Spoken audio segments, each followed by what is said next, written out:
Welcome back to my podcast. My name is Dominique Hoffman, and in today's episode, I will be looking at MAGA's response to Operation Epic Fury, as well as the new right or the woke right's ideological response and propaganda that they have been pushing, including Tucker Carlson saying Mossad planned to bomb multiple Arab nations, including Qatar, of which Qatar has now come out and said is false. This is no longer just spinning the facts. This is propagating false information and propaganda. And this is not just an important moment for our U.S. military, for history, but also for the GOP and the Republican Party. I was a little bit sick while recording this video. I actually accidentally deleted the intro, which is why you're going to see this recording from yesterday. But thank you for watching, and I hope you enjoy the episode. Tucker Carlson in particular has been priming his audience to oppose any sort of military intervention in the Middle East. To be clear, the political commentators who represent the new media space and the woke right ideology have been prepped and given talking points for this exact moment. They have been priming you, their audiences, to suspect Israel of being a nefarious actor, of making the decisions for the United States military. Those talking points, which have become popular in the last year, have been priming the audience for this exact moment so that there could be large-scale dissent within the American right when it comes to supporting U.S. troops abroad and a robust foreign policy to deter anti-Western actors. And surprise, surprise, the people funding this highly coordinated media operation are those very anti-Western actors, creating dissent in order to divide support within the American right and the MAGA movement, specifically when it comes to the Middle East and Iran. Notice how Megyn Kelly, Tucker Carlson, Candace, Owens are all saying very similar things. It's not because they're all geniuses fighting for truth, capital T, and they just all have the same observations. They're being given talking points. And whether they're all being paid by Qatar or Tucker is, and through his personal relationships, he's disseminating these talking points, I can't claim to know that. But this is highly coordinated in a very similar way to the BLM movement and the high coordination and funding with that. A lot of the political figures leading that ideological movement were also speaking in a uniformed way, handing down very specific talking points to the masses who largely didn't understand much of the rhetoric which framed that social justice movement. In the very same way, we have a bunch of armchair experts on the woke right. They have perverted what America first means, because fundamentally, America first means America as the global hegemonic power. It means pro-hard power, both a robust global economy and military presence abroad to deter anti-Western actors who seek to destroy or rival U.S. hegemony. That protects our way of life here in the United States. Now, Tucker Carlson has led the charge in creating a false dichotomy. He'll say, look how horrible it is to live in the United States today. In his interview with Mike Huckabee, he said, living in America is not that great. And I completely disagree with that point at face value. But what he's trying to position is you, the American people, against these foreign wars abroad. This idea that your taxpayer dollars could be reused domestically in order to enrich and empower your way of life. Now, that argument is extremely simple-minded, including the fact that it ignores domestic policy issues and the right versus left policy prescriptions, which largely lead to a lot of our major cities, crime rates, and poverty. So aside from it being a completely different policy conversation to foreign policy, a robust foreign policy and U.S. hegemony abroad that deters aggression protects your way of life here in America. It allows America to be great again. A few of the talking points which are being repeated include that our U.S. soldiers are going to die not for their country but for Israel, and that no soldier should have to die for another country. This argument, again, creates a false dichotomy that it's either Israel's interest or the U.S. interest, and if we enact a policy in line with Israel, then that must mean we are controlled by Israel. Is it in Israel's interest for the Iranian regime to be eliminated? Yes. The Iranian regime funds Hezbollah and Hamas and the Houthis, all of whom enact terror on Israel and threaten their sovereignty and security. It makes perfect sense that Israel would seek for the regime to be eliminated. It can also be true that it is in America's interest for the regime to be eliminated. We have to take a step back and look at capabilities and geography. President Trump, in his address to the nation when it came to Operation Epic Fury, laid out a history of Iranian aggression against U.S. military personnel and civilians in the region. Now, a lot of people are saying, well, the embassy hostage situation was decades ago. Most of the examples he gave were from before a lot of us were even born or children. That doesn't eliminate the fact that there is a history of aggression. And should the Iranian regime possess the capabilities to enact their ideological ambitions on the United States, they would. Geographically, the United States is isolated by the Atlantic and the Pacific, and our only direct bordering neighbors are Canada and Mexico. In our northern hemisphere, in the Caribbean, which is also why eliminating Maduro and Venezuela was essential, we have no anti-Western security threat, at least in a robust way. However, technology eliminates the buffer of distance. Meaning, should Iran possess a hypersonic ballistic missiles program, which they are aiming to achieve, they could reach American soil. The oceans that used to buffer and separate us and create security no longer do. We live in a globalized and a technological world, which makes the world smaller and means that those security threats can reach the American homeland. On top of that, there is credible intel that there are thousands of sleeper cells funded and trained by Iran in the United States. The Iranian regime doesn't possess the capabilities to enact their ideological ambitions, so they result to terrorism. And we've seen them do that throughout the last few decades across the Middle East. This brings me to my second point. Individuals like Nick Fuentes say that they hope Iran is successful, not because they support the Iranian regime's ideology, although I think we can all question if that's true in the case of Nick Fuentes, but because, according to him, Iran curves Israel's aggression, meaning that there is some sort of power balance in the region between Israel and Iran. And the fear-mongering is, without Iran, Israel is going to terrorize the Middle East. Now, this is pure fiction. First, Israel's capabilities far outpace Iran's capabilities. I'm about to show you a clip of the Crown Prince of Saudi Arabia laughing at the credible threat of Iran, saying that Iran's military capabilities are far diminished from its neighboring Arab neighbors. He laughs at the idea that Qatar's military can rival Saudi Arabia, let alone the top 5 Arab militaries in the region.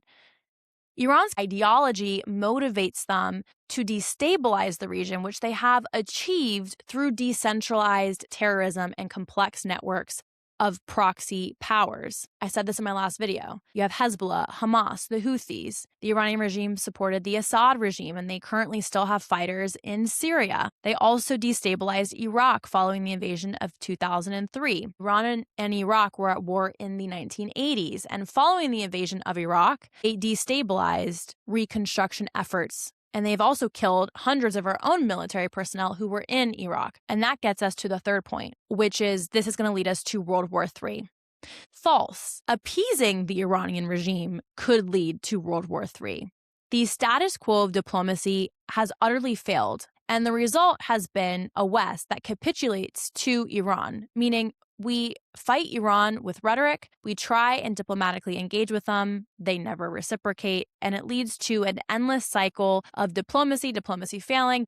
All the while, they build their military capabilities, they build a nuclear weapon, and also stockpile a ballistic missile arsenal. The entire Arab world seeks to see Iran eliminated because they pose a security threat to them as well. You can eliminate Israel from the analysis and conversation, and it still stands. It's also important to note the different administrations' policies towards the Middle East. So going back to President Obama, you had the failed non-proliferation talks with Iran, the JCPOA. Iran ignored all of these safeguards and monitoring mechanisms, yet the Obama administration still released frozen assets to the Iranian regime, and we paid over $400 million of U.S. taxpayer dollars to the regime. I don't hear Tucker Carlson or Nick Fuentes screaming about those taxpayer funds, only the funds that go to Israel in the form of FMF loans, which Israel has to use to purchase weapons from our defense industry here in the United States, propping up our economy. So again, the selective outrage is very apparent when you dig a little deeper into Middle East dynamics in the last few decades. Now, the Trump administration came in the first time, and we saw the Abraham Accords, which was historic. So the status quo of Arab nations is to not recognize the state of Israel because it's a Jewish state. And that goes against Arab diplomatic norms. But we saw the UAE, Morocco, Bahrain, and Sudan join the Abraham Accords, which normalized Israel with these Arab neighboring states, but also created a security pact. Saudi Arabia never signed or officially joined the Abraham Accords, but they were interested. And we know that the mutual threat of Iran was the most attractive aspect of the Abraham Accords for Saudi Arabia. What does this mean? It means that other Arab nations in the region share the same security threat as Israel. So to frame this as a war between Israel and Iran is unequivocally false. Also, to claim that Israel is somehow balanced out by a mutually assured destruction with Iran is false. Israel, despite the propaganda of Greater Israel, which Tucker Carlson pushed in his Mike Huckabee interview, claiming that, biblical Israel includes parts of Syria and Jordan, and Israel is trying to expand. Israel has never enacted a war of expansion or election since its founding in 1948. It has only ever responded to provocation and threats from Arab neighbors. And Israel's territory has largely looked the same. Now, of course, that's quite complicated when it comes to the Palestinian territories. Those lines have been drawn and redrawn multiple times. The only significant territorial expansion was in the Golan Heights and then the Sinai Peninsula following the Six-Day War. Now, Israel gave back the Sinai Peninsula in their normalization agreement with Egypt. I don't think there's another Arab nation in the region that has given land back after conquest in order to achieve peace. Framing Israel as a colonial or aggressive nation is laughable. And while I'm sure there are extremists in Israel that make up the 0.1% who would love to see Israel expand, that is not even a current policy that is peddled by a political party in Israel. It is complete fiction. The regional power that does have expansionist ambitions is Iran. Again, that inversion of truth and the sheer propaganda is being funded by Qatar and these anti-Western regimes to frame the region and this war as Israel's fault or being threatened by Israel, which isn't true. And if you don't believe me, let's take the word of some of Israel's Arab neighbors, including Saudi Arabia. So this is the Crown Prince of Saudi Arabia, and he's going to be asked about Khamenei, and he likens him to Hitler. So again, from his own mouth, let's listen. You've been rivals for centuries. At its heart, what is this rift about? Is it a battle for Islam? Iran is not a rival to Saudi Arabia. Its army is not among the top 5 armies in the Muslim world.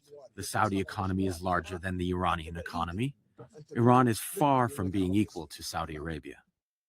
When you hear countries talk in this language, what they're talking about is capabilities. The Crown Prince is saying Iran is a paper tiger that has been propped up by decades of status quo diplomatic norms and engagement, which have utterly failed over and over again. A capitulation is seen as a green light to an expansionist power or a rogue nation like Iran. And they have destabilized Saudi forces, including in Yemen, where there is a civil war. That's where the Houthis come in. Again, because Iran has far diminished capabilities to the rest of the Arab world, and of course the West with the United States, as we're seeing play out perfectly right now with Operation Epic Fury, they result to terrorism, because countering terrorism, especially decentralized terror cells, is extremely difficult. So it breeds confusion, it breeds chaos. There's oftentimes mass casualties. It's also psychologically terrorizing, as we saw with October 7th. And so Iran wins through attrition, not because their capabilities are greater. Guerrilla warfare, terrorism is strategic in that sense when your capabilities are greatly diminished, especially when there is an ideological objective as well, which Iran most definitely has. But I've seen that you called the Ayatollah Khamenei the new Hitler of the Middle East? Absolutely. Why? Because he wants to expand. He wants to create his own project in the Middle East, very much like Hitler, who wanted to expand at the time. Many countries around the world and in Europe did not realize how dangerous Hitler was until what happened happened. I don't want to see the same events happening in the Middle East. Does Saudi Arabia need nuclear weapons to counter Iran? Saudi Arabia does not want to acquire any nuclear bomb. But without a doubt, if Iran developed a nuclear bomb, we will follow suit as soon as possible. And that would be a race to arms. And if Saudi Arabia got the bomb, then other Arab nations would get the bomb. And that's why non-proliferation of nuclear weapons is so important. So again, for everyone saying we're entering World War III right now with Operation Epic Fury, no, we're not. If Iran were to obtain nuclear capabilities, it would create a race to arms, not just in the region, but in the world. And then mutually assured destruction and the current balance of power that exists with nations that do have nuclear capabilities would be challenged. And that's when you see the threat of a World War III. But if there were nuclear weapons being used, there would be no war. That sort of escalation would mean total destruction. Now, this clip was posted by 60 Minutes 7 years ago. So just to reiterate that this status quo of capitulating to Iran has been nothing but an utter failure that don't involve Israel. Syria and the death toll there with the fall of the Assad regime. You have the famine that was in Yemen and the proxy war that continues to go on there. There has been a great human cost to capitulating with the Iranian regime. Now, this is a clip of the former UAE foreign minister, Abdullah bin Zayed, and he is going to warn about the coming rise of radical Islamist extremism. There will come a day that we will see far more radical extremists and terrorists coming out of Europe because of the lack of decision-making, trying to be politically correct, or assuming that they know the Middle East and they know Islam and they know the others far better than we do. And I'm sorry, but that's pure ignorance. Notice he said that this rise in terrorism coming out of the West is going to be the result of poor decision-making or a lack of decision-making, and that this capitulates to terror. And because of political correctness, Western nations, whether that be in Europe or the United States in past administrations, have chosen restraint in the name of political correctness. And a lot of the talking points that the woke right is peddling have inherited the anti-colonial rhetoric of the neo-Marxist woke left. And so we're seeing that same idea emerge on the woke right, which is only going to lead to policies of restraint, which perpetuate the problem and do not eliminate it at its source. And if you don't eliminate it at its source, it grows, it festers, and it increases its capabilities and its lethality to its anti-Western targets. Now, I have a current list of countries that have been hit by the IRGC. So we have Israel, Saudi Arabia, the UAE, Bahrain, Qatar, Kuwait, Iraq, Pakistan, and Syria. Now, all of these nations have been hit in an act of attrition. Let me explain. The unfortunate missile attacks across the Middle East is a tactic of the Iranian regime. Khamenei, knowing that his time was near, again, remember, these talks have been in place for the better half of a year, and there was credible intel that the United States was planning a response in Iran. Khamenei gave orders to his military units that should he die and the top leadership of the IRGC die, they were to enact attrition independently of each other, meaning that the IRGC has now decentralized its power and it creates a much bigger war calculus for the United States. It becomes a lot harder to target decentralized terror cells. And their tactic is to create as much chaos as possible, which is why all these other regional countries have been targeted indiscriminately. Just throwing missiles everywhere. President Trump said this in his address about Operation Epic Fury. I have it written down. Let's see. The Iranian regime, he said, they just want to practice evil. So even in death, Khamenei wanted to ensure that this conflict would go on as long as possible and yield the most casualties across the most Arab nations as possible, despite the fact that there is no war aim for the crippled IRGC other than to enact attrition across the region. They are fighting an eschatological war, a cosmic war. They delight in evil. The more chaos that they can bring to the region, the better for them, even though there is no achievable war aim. That is fundamentally what terror organizations do to drive the point home that this is not a war with just Israel. You can see all of the terror proxy and networks. We're going to look at Megyn Kelly's response. But first, because she mentions that we're doing this because of Israel, let's let President Trump speak for himself. A reporter asks him if Israel forced the United States' hand in responding to Iran, and this is what President Trump had to say. Mr. President, did Israel force your hand to launch these strikes against Iran? Did Netanyahu pull the United States into this war? No, I might have forced their hand. You see, we were having negotiations with these lunatics, and it was my opinion that they were going to attack first. They were going to attack. If we didn't do it, they were going to attack first. I felt strongly about that. And we have great negotiators, great people that do this very successfully and have done it all their lives very successful. And based on the way the negotiation was going, I think they were going to attack first. And I didn't want that to happen. So if anything, I might have forced Israel's hand.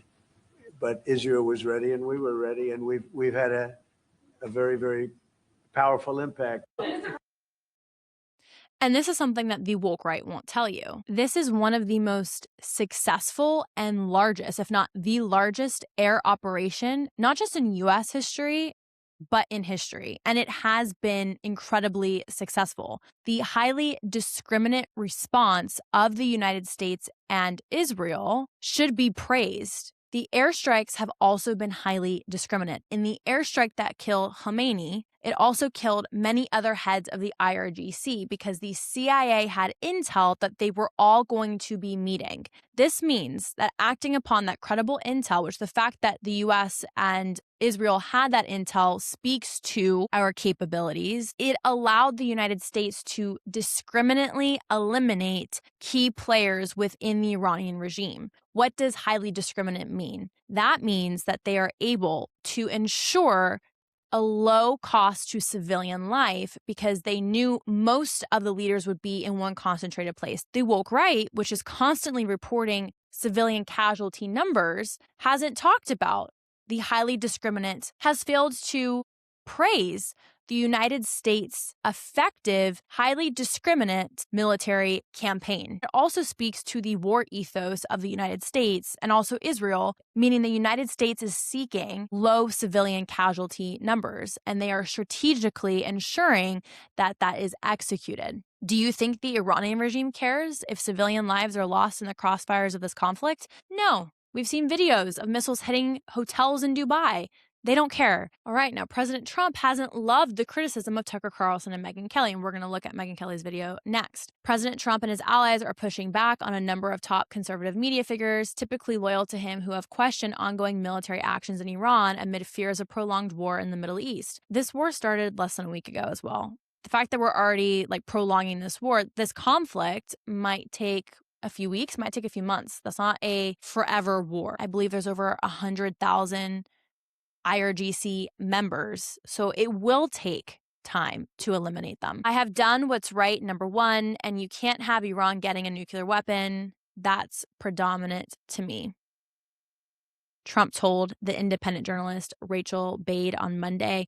The president said former Fox News hosts Tucker Carlson and Megyn Kelly, both of whom have publicly broken with him over U.S. military operations in Iran, do not represent the view among his base of supporters. He said, I think that MAGA is Trump. MAGA is not the other two, Trump said, adding of Kelly specifically that she, quote, was critical of me for years and I didn't lose. I won all 3 times by a lot. He went on to say, MAGA wants to see our country thrive and be safe, and MAGA loves what I'm doing, every aspect of it. This is a detour that we have to take in order to keep our country safe and keep other countries safe, frankly, which is 100% true. Now for Megyn Kelly's take.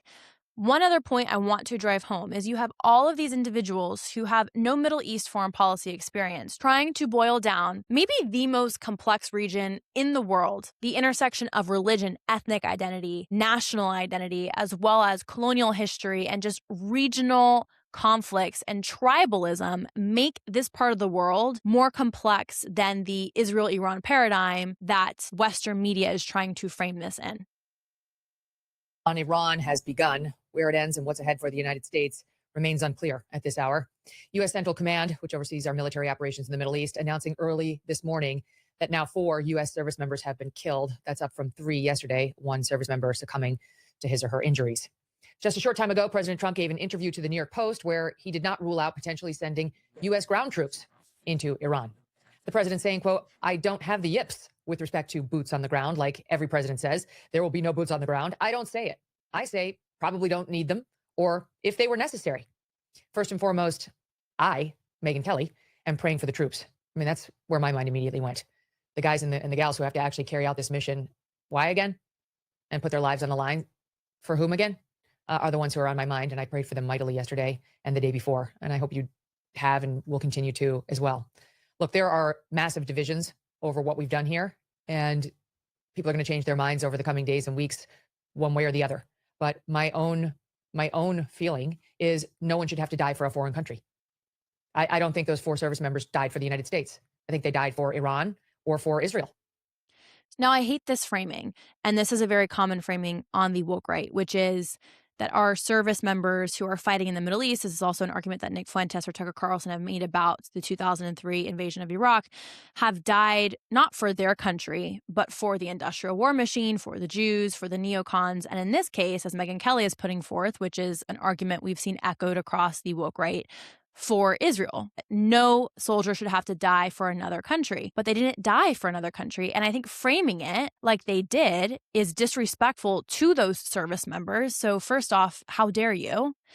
Our men and women who join our joint forces and our armed forces understand that in joining a professional army, the call to lay down their life might come. They are precious and no life should just be thrown away. But they died in a noble cause, freeing Iran of a belligerent and evil dictator who chants death to America. Last time I checked, that means they're a threat to the United States.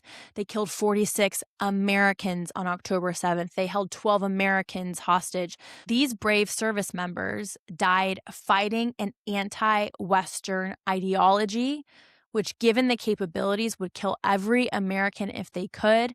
They are American heroes. Her and Tucker have talked about, well, our young men and women, our children, our sons are going to go die. Their blood's going to be shed in a foreign war. Most wars are foreign. That's another retelling of history. Most wars involve traversing geography that doesn't encompass your own sovereign nation. And that's actually better, because if we only wanted to fight wars on our homeland, that would mean either we're in a civil war or we're being invaded by an enemy. And these 4 service members laid down their lives to ensure that there wouldn't be a foreign war where Iran could reach U.S. soil with a ballistic missile program or, God forbid, a nuclear weapon, and they are American heroes. I think I understand how this helps Iran perfectly well. I get it. I mean, I hope. Long term, we'll see. But they seem rather jubilant. 80% of the country does not support the Ayatollah. He was a terrible, terrible man. No one's crying that he's dead. No normal person. But our government's job is not to look out for Iran or for Israel. It's to look out for us. And this feels very much to me like it is clearly Israel's war.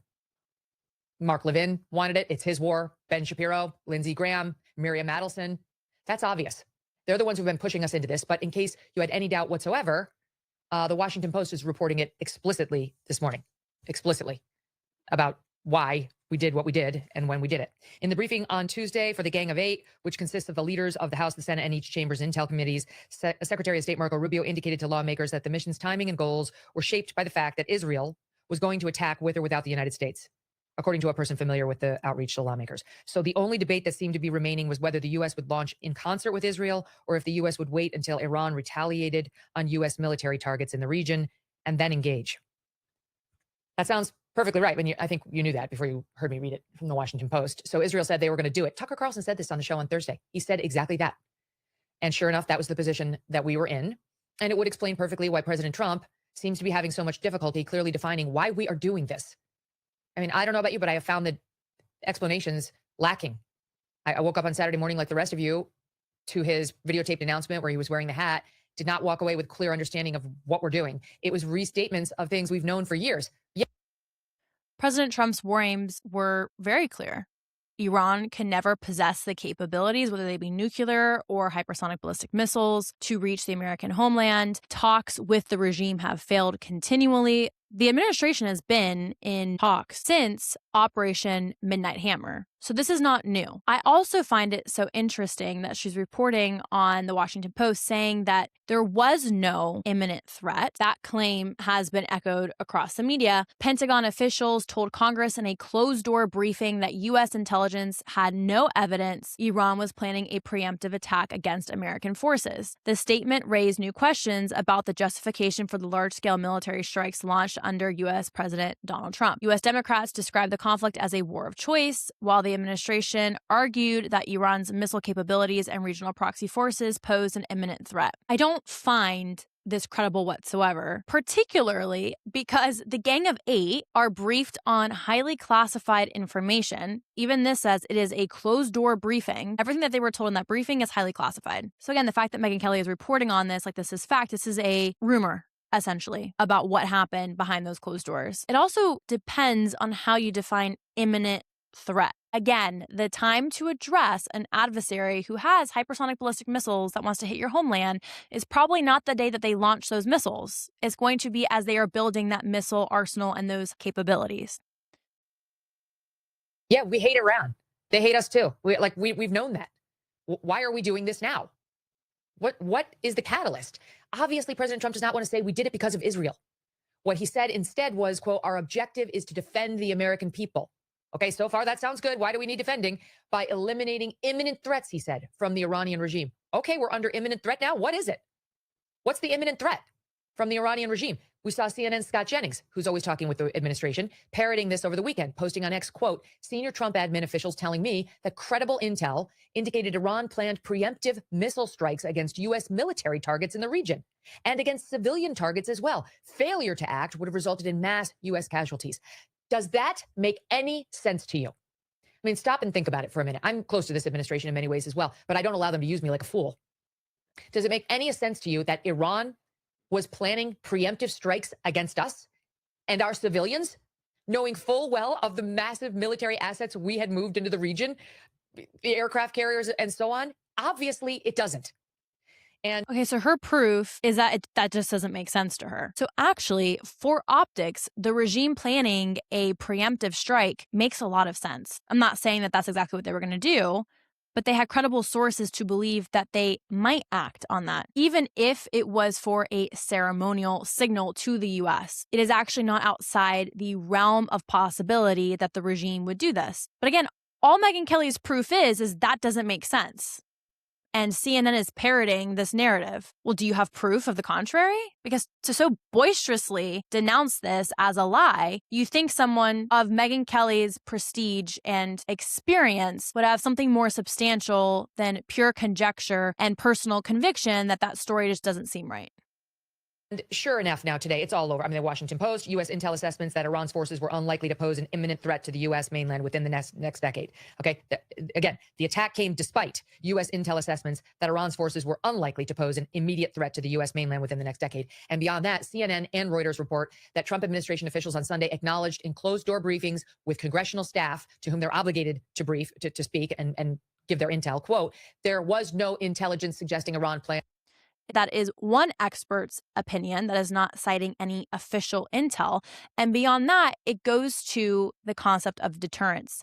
Do you want to wait for your adversary who has stated objectives to eliminate you, to achieve the capabilities necessary to eliminate you, and then address that the day that they hit you? Or do you address it when they're still obtaining those capabilities and ensure that you never escalate to a World War III situation? What exactly does Megyn Kelly or Tucker Carlson wish to happen? Again, for this to escalate in 4, 5, 6, 7 years from now, when ballistic missiles start raining down on U.S. cities? Is that the alternative? Negotiations have failed continually. And instead of acknowledging that, you want to nitpick President Trump's words, such as what exactly is imminent. U.S. forces first, or to strike our bases in the Middle East.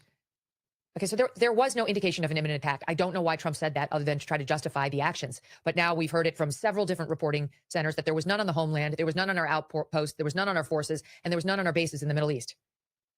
President Trump cited a long list after that of terrible things that Iran has done to the United States or its forces over the years, dating back to when I was 8. Okay, so I mean, I realized the 1979 taking of the hostages for 444 days was bad, but like literally, I was in 3rd grade, and it seems like why now? Why now? Why, when we are so fatigued with Middle East war, would we be retaliating against them now? So like, give me another reason, please, because it felt very much like a kitchen sink approach. If we're going back, probably involved in the USS Cole, like all these, the attacks in Beirut, like this is ancient history. There is nobody under the age of 50 who even has an active knowledge of any of that stuff. As for what they've done with like the Houthis and all that, like, first of all, a lot of these wrongs have been on the books for a long time, and many of them have already resulted in sanctions or retaliation by the United States, which leaves us asking again, why are we doing this? And the sanctions, yes, have crippled the Iranian regime, but it has perpetuated the crisis and the destabilization of the Middle East, because no former administration has just gotten to the root of the problem. In Israel, they call this the Octopus doctrine. Israel's status quo approach to addressing Iranian aggression through their proxies before October 7th was to just deal with the terror cell itself. They never dealt with Iran directly. Israel looked around and said, we've been fighting the small tentacles of this monster, when if we want to stop this constant cycle of conflict, war, and violence, which Megyn Kelly is saying we're fatigued with Middle East wars, I mean, we really haven't been in a Middle East war in over a decade. Yes, we had a presence in Afghanistan. Biden disastrously withdrew from that. But again, even if we want to talk about Afghanistan and Iraq, Iran has been a destabilizing force in both of those conflicts, countering U.S. interest, and whose militia forces have killed our own U.S. military personnel. The Octopus doctrine addresses the head of the monster, because the head is what funds, what organizes, and what continues these decentralized terror cells' attrition and destabilization across the region. Now, Megyn asks, why now? I can tell you why now, as far as why this moment. Biden's foreign policy, especially in the Middle East, was disastrous. Biden wanted to have his JCPOA moment. When trying to get the Iranians to the negotiation table, he unfroze over 16 billion with a B dollars of Iranian assets abroad, which directly empowered the regime. And then we saw October 7th after that. And aside from economically empowering Iran, which I assume was the Biden administration's attempt to get the Iranians to the negotiation table for nuclear non-proliferation talks, which utterly failed, it legitimized Iran diplomatically in the region. Now, at the same time, the Biden administration dissed the Saudis and prevented them in 2022, I believe, from purchasing defensive capabilities from the United States, which undermined Saudi Arabia's security, because then they're sitting ducks neighboring an economically empowered Iran. And that's when we saw Saudi Arabia turn to Chinese diplomacy, because the Biden administration stabbed the Saudis in the back. And now President Trump is reinstating credibility with the Saudis through Operation Epic Fury. So the why now is because the disastrous foreign policy of the Biden administration. And now, a year into Trump's presidency, after failed negotiations, we are now left with no other option. This was an inevitable conclusion. And aside from that, the why now question can be framed by the intel that I've already referenced, which is that they knew Khamenei was going to be gathering with many of the IRGC heads. So now would be the time for a highly discriminate attack. So you have multiple factors, both internal with the regime and then what's been happening regionally, and then in the last few years with the Biden to Trump transition, which have led to this moment. So for these individuals to frame this as, oh, it's Israel, fails to contextualize this politically, historically, and provide you all of the facts to understand that it's not just as simple as Israel hates Iran, Iran hates Israel, Israel tells US to go to war, we go to war, our men die, not for the US, but for Israel. The Israel argument is getting tired. And it's the default argument because it's an emotional argument. They don't need to present you all of the facts. They can create an emotional appeal to you because the woke right audience, Megyn's audience, Tucker's audience, Candace's audience, have already been primed to be suspicious and export responsibility to the Jews. Why now? President Trump mentioned he felt like we were getting tapped along by the negotiators dealing with our nuclear representatives, Kushner and Witkoff, which I believe, yeah, I'm sure they did. That's all they ever do. But Trump himself told us that we obliterated that program. That was his word, obliterated, last June. We obliterated their nuclear program. Like not 4 years ago, 7 months ago. He mentioned that they still had, quote, ambitions to make a nuke, which I believe. So is this about bombing them out of their ambition? Is that why 4 service members are dead and their families are grieving them today because Iran had ambitions? That can't be it. I don't understand fully what's going on here. I do believe Trump doesn't want to get us into another forever war. And I believe he wouldn't willingly submit to quagmire. You know, in his mind, he thinks he can do this. He's been all over the board on the timing of it too, but generally he's saying 4 weeks or so. And he thinks we can do enough damage to them over the course of 4 weeks that we can achieve what? Again, I don't know. Is that going to bomb them out of their ambition? We don't know who's taking over. The Ayatollah's dead. Again, it's a great thing. Nobody would, it's like truly, it's like finding out that somebody like Hitler has died. There's only one correct response. Yay. But, you know, regime change wars and taking out another country's leader is full of danger too. Reportedly, there were family members of the Ayatollah that were also killed. There was at least one report that also a granddaughter of his. I pray for the Trump family. I don't want anything to happen to them. And we increase the risk of that with this behavior. Capitulating to a rogue nation or a terror organization in the hopes that they won't aggress you is provably a failing tactic. In the 1930s, Hitler incrementally tested Western resolve. He rearmed the Rhineland, which was not permissible under the Treaty of Versailles following World War I. They annexed Austria, they annexed the Sudetenland, and they continued to push the boundaries, testing Britain and France's resolve to respond to these small provocations. I ask you, Megyn Kelly, when was the time to eliminate the possibility of World War II, at least as it played out in history? It probably wasn't in 1938 and 1939. It would have been in the mid-1930s when they were rearming and annexing their neighbors. That would have been the time to cut the head off of the octopus, as I was talking about with the Octopus doctrine. By the time Hitler was militarily equipped to invade the Czech Republic, Poland, and then move in an eastern campaign towards Russia, it was too late. It had escalated into a regional and then global war. He's already, Trump said he tried to kill me twice. I got him first. So, clearly Trump believed the reports that the Iranians were planning on murdering him, assassinating him. There has been some speculation that they were actually behind a thwarted attack, not any of the ones that we actually know about, like the one in Butler or the one on his golf course, but another. So I get it. I got him before he got me. Okay. Maybe you can make a case for like one targeted bombing of the Ayatollah if that's what we wanted to do, but this is well beyond that. We're going to be there for a month. We've taken out 40 plus members of the regime. What are we going to do about all the other members of the regime? Because right now Trump is saying we think they're going to put down their arms, the Iranian Revolutionary Guard members, which is the most vicious group they have over there, and join with the Iranian patriots in the streets, he said. They are? Based on what? Because they were literally shooting the Iranian protesters in the face a couple of weeks ago. I've got serious doubts about what we're doing. I support the president. I voted for the president. I campaigned for the president, as you know.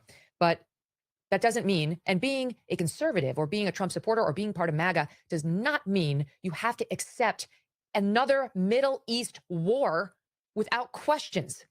And anybody who tells you that can suck it. It's not that you can't ask questions. It's when your questions are based off of faulty or ahistoric information meant to propagate you against Israel. Megyn's framing this like, oh, I support the president. My husband supports the president. He supports this operation. I don't. And we're going to show both sides of the argument on my show today. She goes on to have Marjorie Taylor Greene on, who peddles all the same crap that she always peddles. So Tucker Carlson has been at the forefront of prepping his audience and the woke right for Operation Epic Fury. A study just came out that 45% of the American right thinks that the Jews are a threat to the American way of life. Tucker Carlson has been quite successful, and we've seen dissent on the right for this operation, in large part to the rhetoric and the talking points that Tucker Carlson has pushed, as well as Nick Fuentes. This is Tucker Carlson calling President Trump essentially a liar, that the regime was not plotting to assassinate him. Way to end that. So, Kennedy assassination, 9/11. But let's start with the purported assassination attempts on Donald Trump. Now, why are those significant? Because yesterday, the president of the United States said, I did this, and by this, I mean killed the head of state of Iran, the Ayatollah Khamenei. He tried to kill me twice, but I got him first. It's almost a verbatim quote from the president, who thinks that. He's been told that. Get it. What do we know about that? Where did that intelligence come from that proved that the government of Iran, run by the Ayatollah, this religious leader, tried to assassinate the president of the United States twice? Do we know where that came from? Oh, it came from Israel. That's where that intel came from. Well, let's see it. Why not? At this point, he's dead. Why can't we see that? Oh, sources and methods? Tough. He's not calling President Trump a liar because President Trump believes the lie sold to him by Israel. He's insulting the president and the United States intelligence by insinuating that they were deceived by Israel. So then we have the brilliant Candace Owens chiming in. She says, from 9/11 to the Levant affair and many in between, false flags are the Israeli way. Mossad agents are taught that they will inherit the earth, quote, by way of deception. Bibi wants a third world war so they can hit a global reset, as they have done every time people start noticing. Which religion preaches global domination by way of deception? It's an Abrahamic religion, but it's not the Jews. Candace is retweeting a clip where Tucker Carlson falsely claims that Qatar and Saudi Arabia caught Mossad agents planting bombs to massacre locals, which has not been substantiated by a single legitimate source. So now he's just lying. This is not just spinning the facts. This is pure propaganda.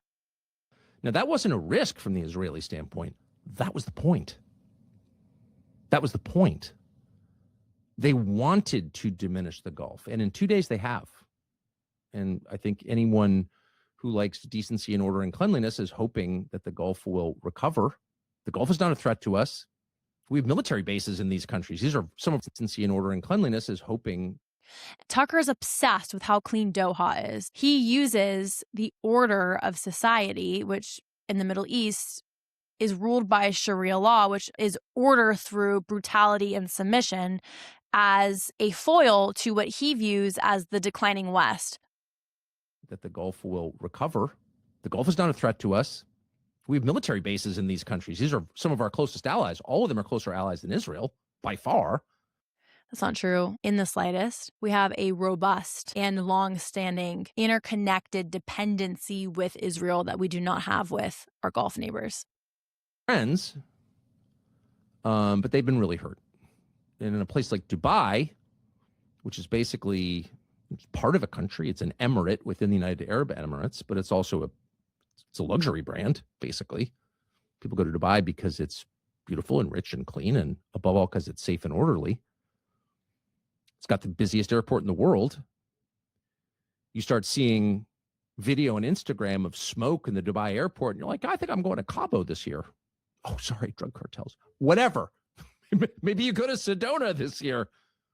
It really, really hurts these countries. And Israel wanted to hurt these countries. That's the point. Wanted to hurt these countries. I already explained that Khamenei ordered his military units to decentralize if he were to be eliminated and enact attrition on Arab neighbors. Now, Israel isn't the one doing that. Iran is the one doing that. So to blame Israel when it's the IRGC, again, is a blatant lie, and your Jew hatred is blinding you from basic facts.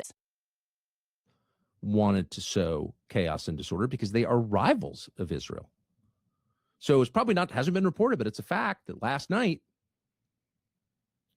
in Qatar and Saudi Arabia, authorities arrested Mossad agents planning on committing bombings in those countries. Now, that's weird. That doesn't make any sense. Why would the Israelis be committing bombings in two Gulf countries, which are also being attacked by Iran? Aren't they on the same side? No. Israel wants to hurt Iran, and Qatar and UAE and Saudi and Bahrain. All of the countries he's listing were hit by the IRGC. And Tucker's feeling really protective of the Gulf states because he just bought a home in Doha.